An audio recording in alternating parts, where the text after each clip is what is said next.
Meus irmãos, graça e paz do nosso Senhor Jesus Cristo.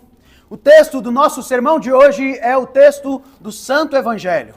O Evangelho de São João, no capítulo 2, versos de número 1 até o verso de número 11. Aqueles que quiserem abrir as suas Bíblias e acompanhar a leitura.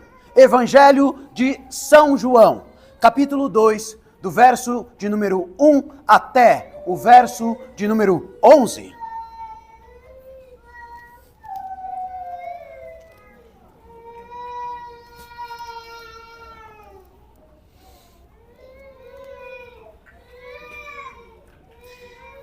Diz assim o Santo Evangelho, meus irmãos.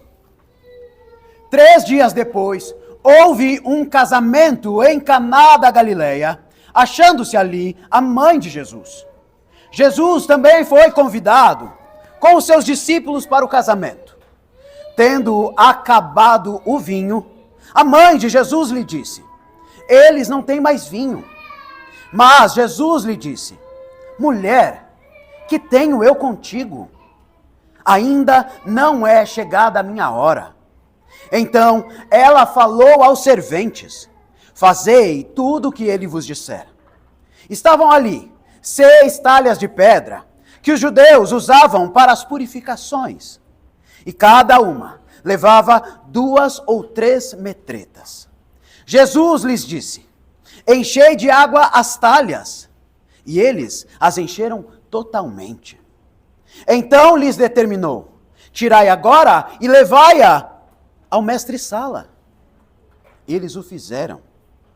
Tendo o mestre-sala provado a água transformada em vinho, não sabendo de onde viera, se bem que o sabiam os serventes que haviam tirado a água, chamou o noivo e lhe disse: todos costumam pôr primeiro o bom vinho, e quando já bebem fartamente, servem o vinho inferior. Tu, porém, guardaste o bom vinho até agora. Com este, deu Jesus princípio aos seus sinais em Caná da Galileia. Manifestou a sua glória, e os seus discípulos creram nele. Meus irmãos, esse é o Santo Evangelho, o texto do nosso sermão. Vamos ao nosso Deus em oração? Misericordioso Deus, que as palavras da minha boca e o meditar dos nossos corações sejam agradáveis na tua presença, Senhor, rocha nossa e redentor nosso. Amém. Meus irmãos, hoje, segundo domingo da Epifania, após a Epifania, nós lembramos a glória de Deus revelada em Jesus Cristo. Quando Jesus realizou um glorioso milagre, a transformação de água em vinho numa festa de casamento. João nos diz, ao final deste relato, que com este milagre em específico, Jesus deu início aos seus sinais em Caná da Galileia e manifestou a sua glória. Com este milagre, Jesus manifestou a sua glória. E fato é que, ao final da estação da Epifania, nós também contemplaremos novamente a glória do Senhor Jesus em sua expressão mais plena, no Monte da Transfiguração. A estação da Epifania, meus irmãos, é extremamente importante, porque ela nos ajuda a enxergar, nos ajuda a ver a glória de Deus em Jesus Cristo. E nos apresenta, sim, momentos-chave, momentos extremamente importantes do ministério de Jesus. Afinal de contas, contemplar a glória de Deus na face de Jesus Cristo é tudo que nós precisamos. Contemplar a glória de Deus na face de Jesus Cristo é tudo o que nós precisamos. É tudo aquilo que nos transforma na própria imagem de Jesus de glória em glória. É o que Paulo nos diz. Apóstolo Paulo, em 2 Coríntios, no capítulo 3, ele nos diz assim: e todos nós, com o rosto desvendado, contemplando como por espelho a glória do Senhor. Olha só, todos nós com o rosto desvendado, contemplando a glória do Senhor, nós agora somos transformados. Transformados de glória em glória na sua própria imagem. É assim que nós somos transformados, meus irmãos. Contemplando a glória de Deus na face de Jesus Cristo. Assim, meus irmãos, nós também ansiamos por aquele último dia. Ansiamos, em verdade, por aquele último dia. O dia no qual nós veremos toda a sua glória e Ele nos transformará para sermos como Ele é. Porque nós teremos o privilégio de vê-lo da forma como Ele é. E o primeiro grande momento no ministério de Jesus, em que Ele manifesta a sua glória, manifestou a sua glória ao seu povo, foi justamente este milagre. Este glorioso milagre da transformação de água em vinho. De fato, meus irmãos, esse não foi apenas um milagre, mas foi uma revelação. Deus revelando o seu Filho, o Filho revelando a glória do seu Evangelho. Foi o começo de algo extremamente glorioso, o início da revelação de quem Jesus Cristo é, mas também daquilo que Ele veio realizar.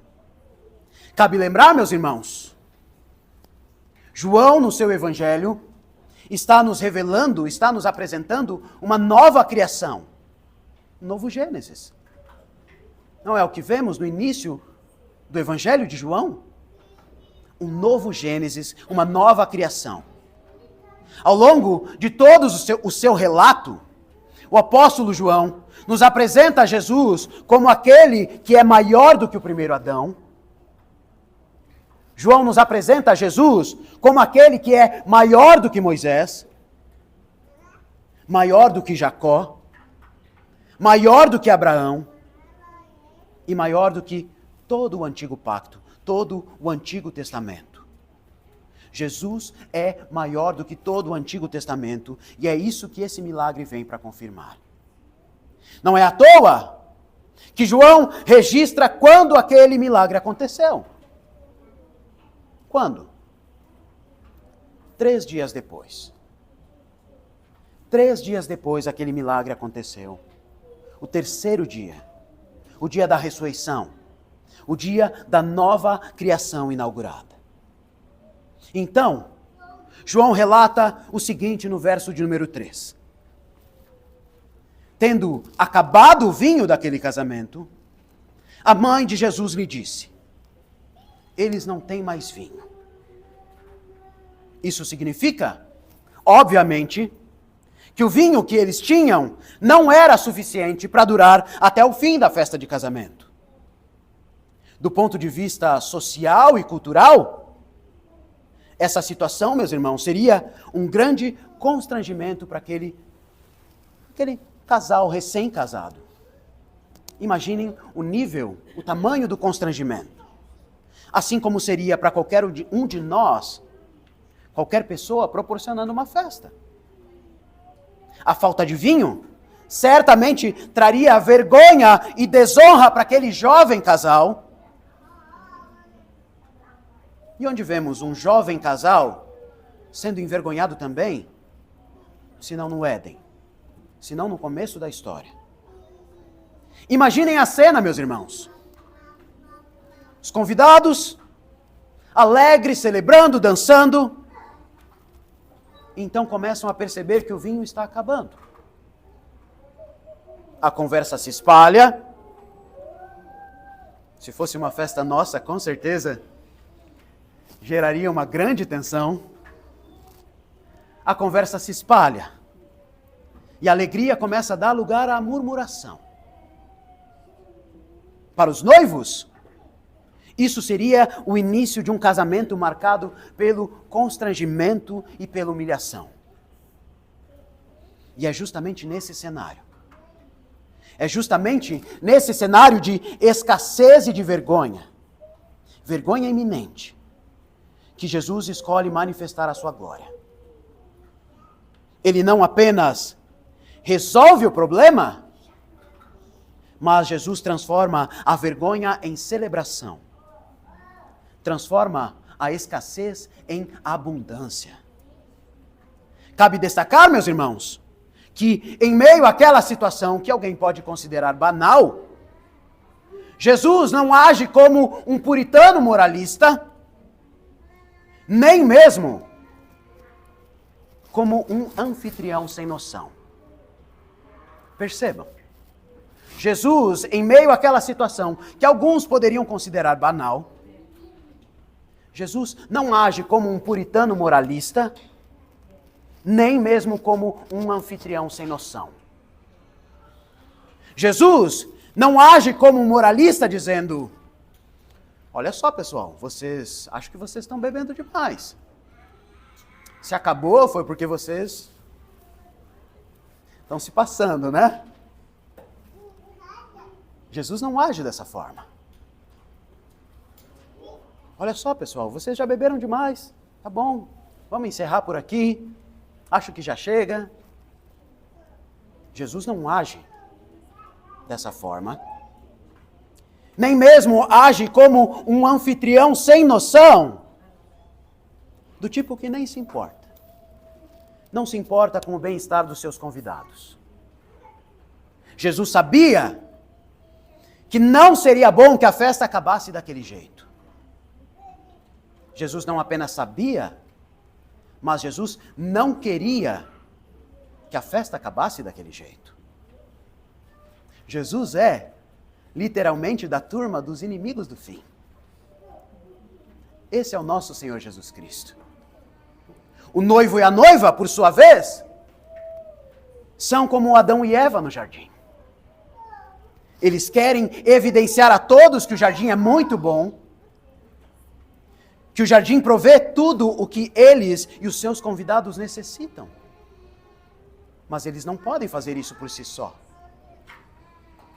O vinho, meus irmãos, nas Escrituras, é frequentemente um símbolo de alegria. Salmo de número 104, verso 15. O vinho alegra o coração do homem. O vinho alegra o coração do homem.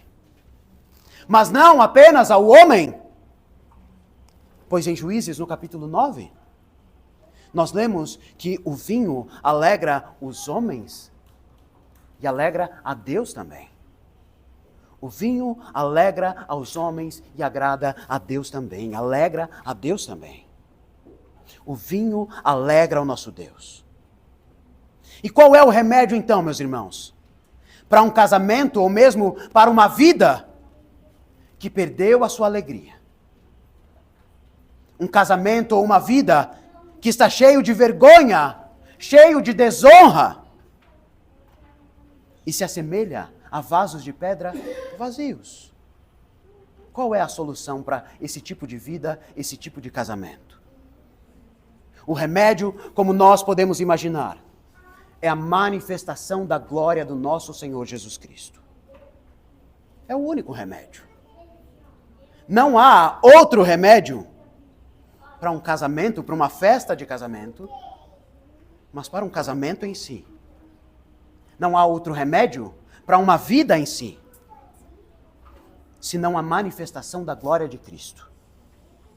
Maria se aproxima de Jesus e diz: o vinho acabou. O vinho acabou. E então Jesus responde a Maria, sua mãe, dizendo: mulher, que tenho eu contigo? Ainda não é chegada a minha hora. Vejam a resposta de Jesus à sua mãe. Mulher, que tenho eu contigo? Ainda não é chegada a minha hora. Muitos se questionam a respeito da resposta de Jesus. Por que Jesus responde para sua própria mãe, chamando-a de mulher? Será que Jesus foi desrespeitoso com a sua mãe? Será que Jesus pecou contra a sua mãe? Primeiramente, sabemos e confessamos que Jesus nunca pecou, em hipótese alguma, em momento algum. E, portanto, Jesus nunca quebrou o 5º mandamento, que exige a honra dos nossos pais. Por isso, chamar a sua mãe de mulher não foi desrespeitoso, nem rude da parte do nosso Senhor. Jesus também usa esse mesmo termo em outra ocasião, na sua cruz. Jesus usa o mesmo termo. Jesus chama a sua mãe da mesma forma, em outro momento, na sua cruz. Ali, ao entregar Maria aos cuidados de João, Jesus diz: mulher, eis aqui o teu filho. E a João ele diz: eis aqui a tua mãe. De forma que a partir daquele momento, João cuidou de Maria como a sua própria mãe. Portanto, meus irmãos, quando Jesus se dirige a Maria como mulher, ele não está sendo indiferente. Ele não está sendo desrespeitoso. Em vez disso, Jesus está começando a estabelecer a sua missão e a sua obediência, e estabelecer que elas estão, acima de tudo, direcionadas ao seu Pai Celestial. A sua obediência e a sua missão estão direcionadas ao Pai Celestial. Ainda assim, em sua resposta à necessidade apresentada por Maria, de que o vinho havia acabado, nós vemos a manifestação da sua glória. Uma glória que transforma a vergonha em honra. Uma glória que transforma o vazio em plenitude. Uma glória que transforma a tristeza em alegria. E é assim, meus irmãos, que Jesus Cristo age sempre. É dessa forma que Jesus age sempre. De fato, parece que ao se referir à sua mãe como mulher, Jesus está lembrando a ela de uma verdade profunda. O fato de que ela é um tipo de nova Eva. E ele é, conforme Gênesis 3,15, o descendente da mulher. É isso que Jesus está lembrando a sua mãe. Você é uma nova Eva. E eu sou o descendente da mulher, que viria para esmagar a cabeça da serpente e estabelecer uma nova criação. Aquela mãe não era uma mãe qualquer. Era a mulher por meio da qual viria o descendente. Aquele que esmagaria a cabeça da serpente. Ela era a mãe do Salvador. Jesus continua dizendo assim: ainda não é chegada a minha hora. Ainda não é chegada a minha hora. O que Jesus quis dizer com isso? O Evangelho de João menciona diversas vezes, diversas ocasiões em que a hora de Jesus é mencionada. Jesus menciona diversas ocasiões a hora de Jesus, e em várias dessas ocasiões ela está diretamente ligada à manifestação da sua glória. Vejam só: Epifania, manifestação da glória de Jesus, transformação da água em vinho e a manifestação dessa glória novamente. Em João, no capítulo 12, verso 23, Jesus declara: é chegada a hora de ser glorificado o Filho do Homem. É chegada a minha hora. Essa glorificação, por fim, aponta para a sua morte. Essa é a sua hora. Essa é a hora do Senhor Jesus Cristo, a sua morte na cruz. A sua morte na cruz pelos nossos pecados. Ao transformar água em vinho, Jesus realizou um sinal que apontava para a maior manifestação da sua glória. A maior. O momento em que ele derramaria o melhor dos vinhos. O melhor de todos os vinhos sendo derramado, o seu sangue salvador sendo derramado para saciar o seu povo. Maria, então, diz assim aos serventes: fazei tudo o que ele vos disser. Obedeçam a ele, façam tudo o que ele vos disser. Jesus, por sua vez, ordena que encham as talhas de água até a borda. Cabe lembrar, 6 talhas, cada talha comportava mais ou menos 30 ou 40 litros de água transformado em vinho. Nossas festas têm que melhorar muito, né? Cabe lembrar, Jesus ordena que encham as talhas de água até a borda. Talhas de em torno de 30 a 40 litros cada. E em seguida pede que levem um pouco ao mestre-sala. Quando aquele homem prova o vinho, ele fica admirado e chama o noivo dizendo, verso 10. Olha só. Todo mundo costuma pôr primeiro vinho bom. Todo mundo toma. O filtro já não está tão bom. E aí coloca o vinho inferior. E todo mundo toma e sai satisfeito. Todos costumam pôr primeiro vinho bom. E quando beberam fartamente, serve o inferior. Tu, porém, guardaste o bom vinho até agora. Ou seja, para aquele mestre-sala e a todos os convidados, ficou bastante evidente que o noivo não estava preocupado apenas com o começo da festa, mas ele estava preocupado com o final. Ficou evidente para o mestre-sala e para todos os convidados que o noivo, que Jesus Cristo, não estava preocupado apenas com o começo da festa, mas com o final. Com o final da festa, com o final do casamento, com o encerramento, com toda a história. E aqui, meus irmãos, cabe uma reflexão. Cabe aplicarmos às nossas vidas.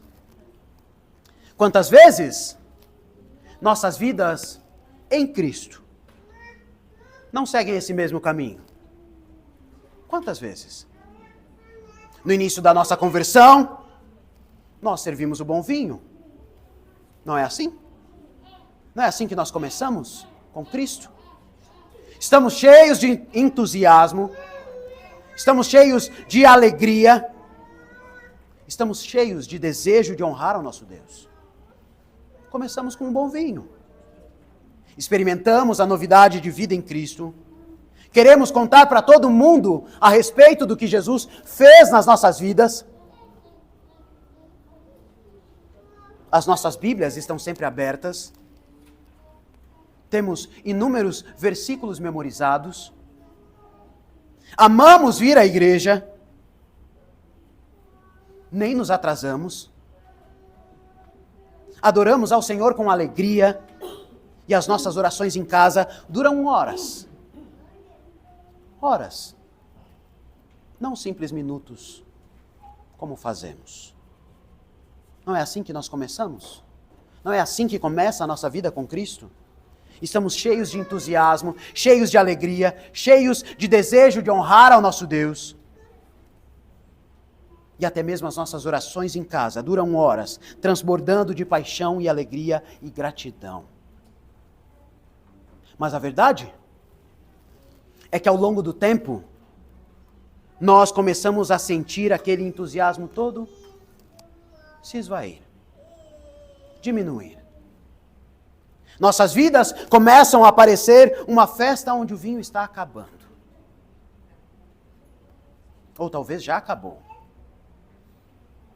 E passamos a andar desanimados, distraídos, ou até mesmo cansados sem razão.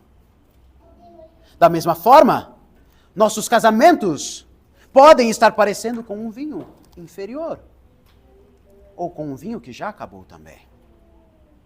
No início tudo parece maravilhoso, cheio de alegria, cheio de paixão, mas com o tempo, com a vinda das responsabilidades, com a vinda dos boletos, com a vinda dos problemas, aquele vinho novo e bom começa a faltar na nossa casa.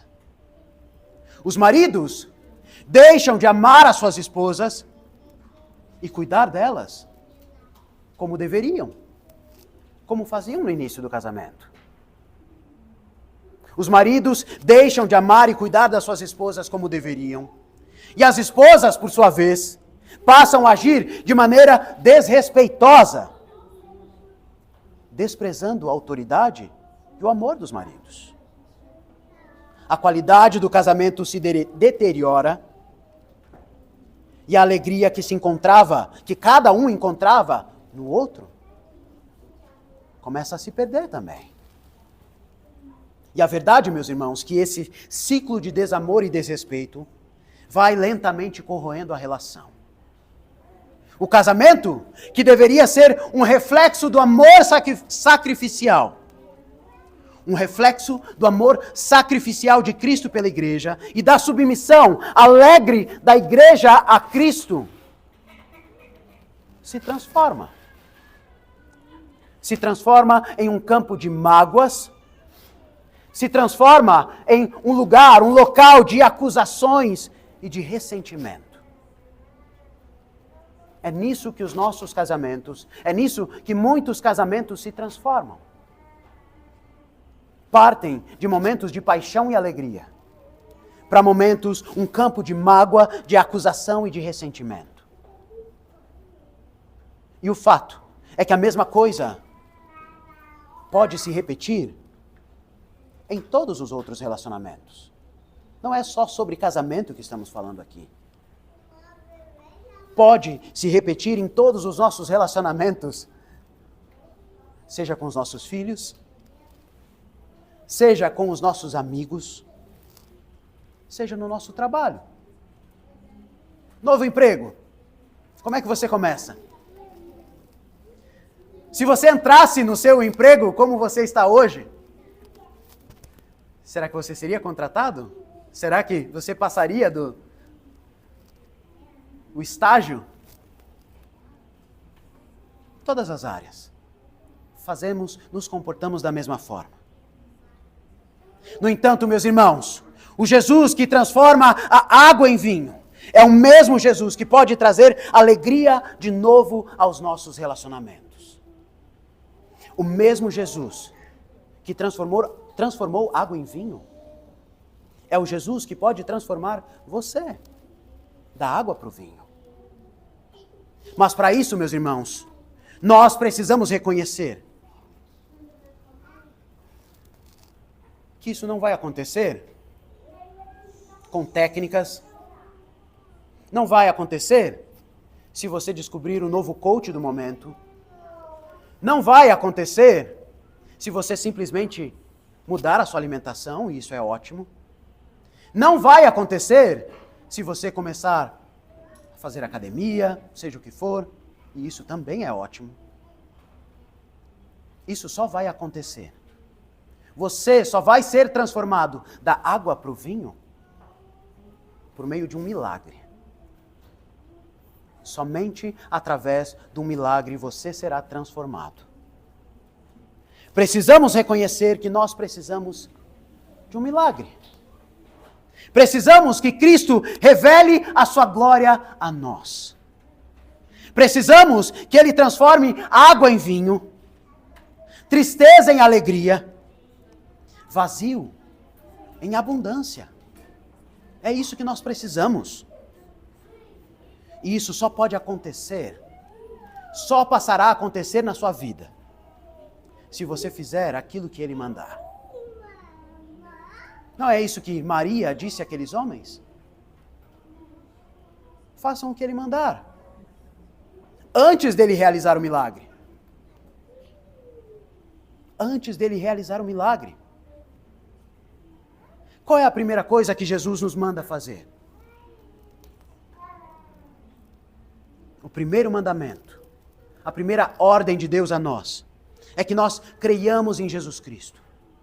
Que nós creiamos no seu Filho, no Messias enviado pelos nossos pecados. Mas não apenas acreditar de forma superficial, como esse mundo afirma. Estamos vendo a todo tempo, a todo momento, em todo lugar, milhares de pessoas que creem em Jesus. Conhecemos várias. O problema do nosso estado não é que ele é pouco evangelizado, mas ele é mal evangelizado. Conhecemos vários crentes, várias igrejas, a cada quadra, em cada lugar. Não temos tão poucas igrejas assim. Temos poucos crentes. De fato, de verdade. O primeiro mandamento é crer em Jesus Cristo. Mas não apenas acreditar de forma superficial. É crer como a sua alma, como se a sua alma, o seu respirar, dependesse disso em cada momento da sua vida. É assim que você deve crer em Cristo. Como se a sua alma, como se o seu respirar dependesse de você crer em Cristo. E a notícia que eu tenho para dar para vocês é que depende. O seu respirar depende de Cristo Jesus, depende de você crer no Senhor Jesus Cristo. Mas o fato é que às vezes, por vezes, nós nos esquecemos do poder do Evangelho para nos transformar. A maior parte das vezes, nós nos esquecemos do poder do Evangelho para nos transformar. A Bíblia é clara. Nós conhecemos a história. Nós vimos tudo que Deus fez ao longo da história.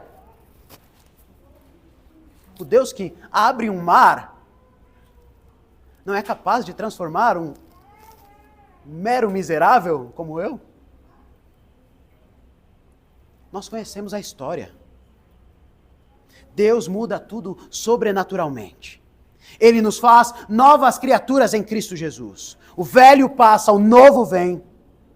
E ele declara: eis que faço novas todas as coisas. No entanto, meus irmãos, não podemos esquecer que a transformação que resulta da manifestação da glória de Cristo na sua vida depende da nossa submissão. Depende da nossa obediência aos seus mandamentos. É essa obediência que permitirá que você permaneça no seu amor. É isso. João capítulo 15. Se guardares os meus mandamentos, permanecereis no meu amor. Se guardares os meus mandamentos, permanecereis no meu amor. Permanecereis no meu amor. Assim como eu tenho também guardado os mandamentos de meu Pai, e no seu amor permaneço. Vejam só. Não é aquele tipo de fé que nós estamos acostumados a ouvir e falar. Não importa o que eu faça, Jesus me ama e a graça me alcançou, e eu posso viver de qualquer jeito, eu posso ser ladrão, prostituta. Jesus me ama do jeito que eu sou. E eu posso continuar vivendo do jeito que eu quiser. É isso que João está dizendo? Se guardardes os meus mandamentos, permanecereis no meu amor. Assim como também eu tenho guardado os mandamentos de meu Pai. E no seu amor permaneço. Tenho-vos dito estas coisas, para que o meu gozo, a minha alegria esteja em vós. E o vosso gozo seja completo. O gozo de Deus, o gozo de Jesus Cristo, mas o nosso gozo seja completo. Mediante a nossa obediência. Submissão ao Senhor Jesus Cristo, à vontade do Senhor Jesus Cristo, que é boa, perfeita e agradável para nós. Jesus ordenou aos serventes que eles enchessem as talhas até a borda, e a partir dessa plenitude, eles levaram vinho ao mestre-sala. Quando ele provou da água transformada em vinho, ele diz: tu guardaste o bom vinho até agora. Até agora tu guardaste o bom vinho. Pensem só. Jesus poderia muito bem ter realizado o milagre todo, de uma vez por todas. Por que Jesus precisava que aqueles homens enchessem a talha de água? O Deus que separa as águas, que faz água jorrar de uma pedra, não pode encher uma mera talha? Obedeçam. Maria fala aos serventes: façam o que ele vos disser. Façam o que ele mandar. Jesus envolve aqueles homens na história. A obediência daqueles homens faz parte da história. Jesus poderia muito bem ter realizado um milagre, enchido as talhas de água, ou mesmo de vinho, imediatamente. Mas ele não fez. Portanto, meus irmãos, assim como os serventes e o mestre-sala, nós somos chamados a fazer aquilo que ele nos disser. Fazer aquilo que ele nos disser, aquilo que ele nos disser, e assim provar e ver a bondade do nosso Senhor. É assim que você prova. É assim que você experimenta a bondade de Deus. Faça o que ele disser. Seus mandamentos não são pesados, eles transbordam de alegria e nos conduzem a uma vida totalmente abundante. Quando obedecemos ao que ele nos diz, nós então experimentamos essa plenitude de alegria no nosso coração. Portanto, meus irmãos, o chamado de Cristo é um: enchamos nossas vidas com obediência à sua palavra. Nos falta alegria? Nos falta alegria. Nos falta aquela alegria do início da vida com Cristo? É bem provável que você não esteja tão atento à palavra do Senhor como você estava no início da sua vida com Cristo. Enchamos as nossas vidas com obediência à sua palavra, até a borda. Até a borda. Não, eu já obedeci um pouquinho aqui. Eu não sou tão ruim como aquele povo lá fora. A gente faz isso naturalmente. E facilita, é fácil no nosso tempo, porque nós temos vários péssimos exemplos.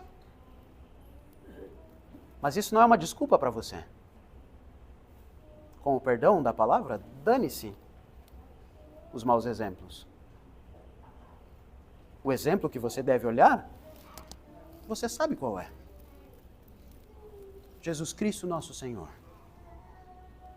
Enchamos nossas vidas com obediência à sua palavra, até a borda, confiando que ele nos dará o bom vinho, abundância de alegria, que vem de viver na sua presença. Alegria verdadeira só vem de viver na presença do Senhor. Conversávamos na sexta-feira na reunião dos homens. Lembramos do Salmo 37, como os ímpios prosperam. E lembramos também que os ímpios prosperando são juízo de Deus contra eles. É Deus se afastando deles. Aquilo que nós pensamos: como eles estão se dando bem, e eu estou aqui passando esse perrengue. Em verdade, aquilo é o pior de Deus para eles. Aquilo está levando eles para a ruína, para a destruição. É como Paulo fala em Romanos.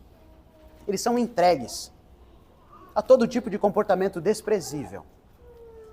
E esse é o próprio juízo de Deus, ainda que eles finjam alegria. Ainda que nas redes sociais pareça muito bonito. É juízo de Deus. É juízo de Deus. Então, o que devemos fazer com isso? Devemos, meus irmãos, ser absolutamente honestos conosco. Honestos com as nossas famílias. Honestos com os nossos amigos. É assim que começa. É assim que nós começamos. Devemos ser absolutamente honestos conosco mesmos, honestos com as nossas famílias, honestos com os nossos amigos. A palavra de Deus nos exorta. Examinai-vos. Examinai-vos a vós mesmos, se realmente estáis na fé. Vejam só. Examinem a si mesmos, para ver se vocês realmente estão na fé. Se você é um cristão, você tem visto o fruto do Espírito na sua vida? Em todas as áreas da sua vida? Você é de fato, ou tem agido de fato como uma nova criação? Ou você é só uma cópia melhorada do que você era antigamente?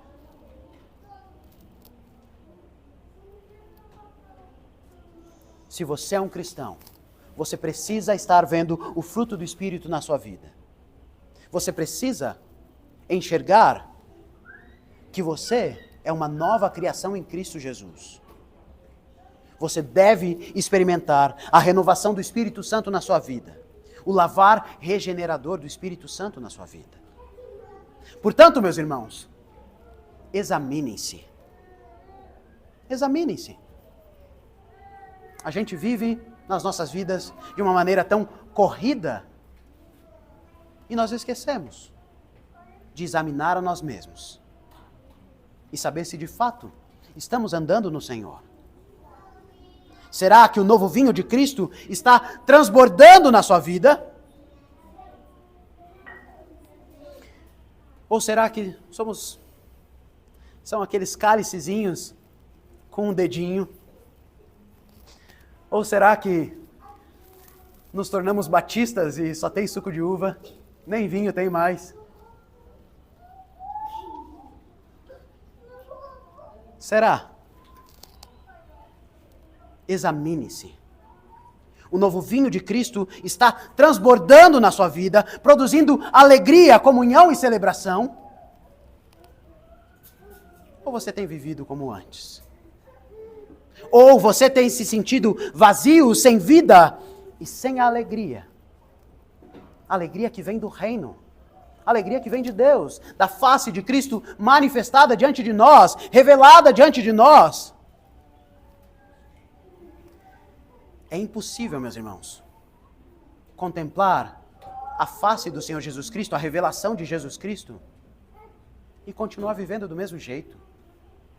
Continuar as nossas vidas da mesma forma.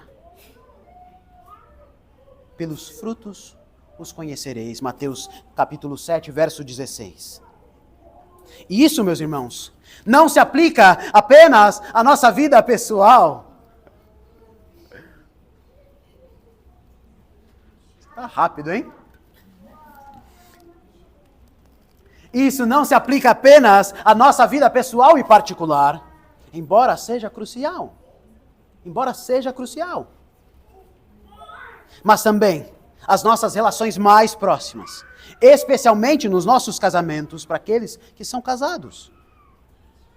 Cristo nos chama a refletirmos a sua glória, não apenas individualmente, mas também nos nossos lares, no relacionamento com os nossos filhos, com os nossos cônjuges, com os nossos amigos, os nossos irmãos. Portanto, queridos irmãos, olhem para Jesus. Olhem para o Senhor Jesus Cristo. Você quer ver uma mudança real na sua vida? Olhe para Jesus. Ele é o único que pode transformar essa sua vida aguada em vinho. Jesus é o único que pode transformar a nossa vida aguada em vinho, a nossa tristeza em alegria, o nosso vazio em plenitude. Ele nos convida a confiar nele, a obedecer a sua palavra e a experimentar a abundância que vem de viver na sua presença. E ao concluirmos, lembremos do que aquele mestre-sala disse ao noivo: tu guardaste o bom vinho até agora. Não é só sobre como você começa. Não é só sobre como a festa começa. Mas como você persevera até o final. E tenha certeza de que o final será ainda mais glorioso. Lembremos do que aquele mestre-sala disse ao noivo: tu guardaste o bom vinho até agora. Essa é a promessa para aqueles que estão em Cristo Jesus. O melhor ainda está por vir. O melhor ainda está por vir. Vivam com essa esperança, com corações cheios de alegria e gratidão, sabendo que em Cristo nossa vida está cheia de significado. Nossa comunhão é plenamente restaurada e a nossa alegria é completa. De fato, nós somos o único povo que pode viver verdadeira alegria. Somos o único povo que tem verdadeira alegria. Vivam com essa esperança, com corações cheios de alegria e gratidão, sabendo que em Cristo nossa vida está cheia de significado, nossa comunhão é plenamente restaurada e a nossa alegria é completa. Façamos tudo o que Ele nos disser. Façam tudo o que Ele vos disser. Que o Senhor nos ajude a provar e ver o quanto Ele é bom para nós. Lembrem-se disso. O quanto o Senhor foi bom para você até agora. O quanto o Senhor se demonstrou bom. Demonstrou a sua bondade para você até agora. Que o Senhor nos ajude a provar e ver o quanto Ele é bom para nós. Não apenas hoje, mas para todo sempre. Para todo sempre. Provai e vede. O nosso Deus é bom. Que a paz de Deus, que excede todo o entendimento, guarde os nossos corações e as nossas mentes em Cristo Jesus. Em nome do Pai, do Filho e do Espírito Santo. Amém. Amém.